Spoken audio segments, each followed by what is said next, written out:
షారాన కోడికి బారాన మసాలా అన్నట్టే ఖర్చు పెడుతున్నారు. కొప్పెర చదివే విడిచిపెట్టి కోళ్ళకి ఎదురున్నట్టే చేస్తున్నారు. ఏంది ఎవరి గురించి చెప్తున్నా అని చూస్తున్నారా? ఇంకెవరి గురించి చెప్తానులా, మన రేవంత్ సారు సర్కారు గురించే.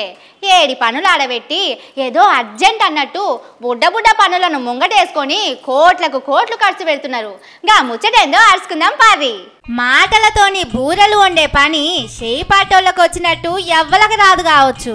ఎలక్షన్లకు ముందు మార్పు తెస్తామని ప్రచారం చేసిర్రు. వాళ్ళ మాటలు నమ్మిన జనాలు బాగానే మార్పు తెస్తారు కావచ్చు. ఎక్కడ లేని మార్పు వస్తుంది కావచ్చు. ఇక తెలంగాణకు 2 ఆకాశాలు, 3 చందమామలు, 4-5 సూర్యులు వస్తారు కావచ్చు అనుకున్నారు. తీరా ఓట్లేపిచ్చి గెలిపిచ్చి సీట్ల కూసబెట్టినాక మార్పు అనే పదానికే అర్థం మార్చి ఇదే మార్పు అని చెప్తున్నారు. 10 ఏళ్ల కిందట తెలంగాణ రాకమునుపు ఏపీ అని ఉండేది. ఆంధ్రోళ్లకు మనకు కలిపి రాష్ట్రం ఏర్పడినాక తెలంగాణ అయింది. అధికారికంగా టీఎస్ అంటే తెలంగాణ స్టేట్ అని పేరు పెట్టిర్రు.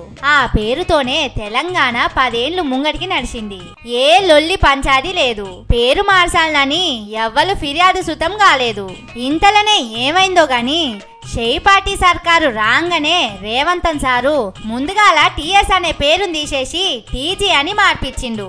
ఇంత పనికి ఎంత ఖర్చు పెట్టిండో తెలిస్తే నోరెళ్ళబెడతారు. టీఎస్ నుంచి టీజీ అని మార్చేటందుకు జనాల సొమ్ములకెంచి 1000 కోట్లు ఖర్చు పెట్టిండు. ఒక్క రవాణా శాఖ బండ్లకు లైసెన్సులు ఇచ్చే కాడ పేరు మార్చేందుకే 1,37 లక్షలు ఖర్చు అయినాయి. ఇక అన్ని శాఖలల్లా ఈ పేరు మార్చాలంటే దగ్గర 1000 కోట్లన్నా ఖర్చు అవుతాయట. ఓట్లప్పుడు ఇచ్చిన హామీలు అమలు చేయమంటేనేమో దరఖాస్తులు, దస్త్రాలు, అర్హతలు, సర్వేలు అని వంకలు పెడుతున్నారు. మెల్లగా పథకాలన్నిటికీ మొండి చేయి చూపెట్టే ఉపాయం చేస్తున్నారు. ఈ దుబారా ఖర్చుకు మాత్రం వేలకు వేల కోట్లు నీళ్లు ఖర్చు పెట్టినట్టు ఖర్చు పెడుతున్నారు. మనది సోమారం, మందిది మంగళవారం అనుట్లా చేయిపాటి సర్కారోళ్ళు చెయ్యి తిరిగినోళ్ళు పోర్రి అంటున్నారు జనాలు.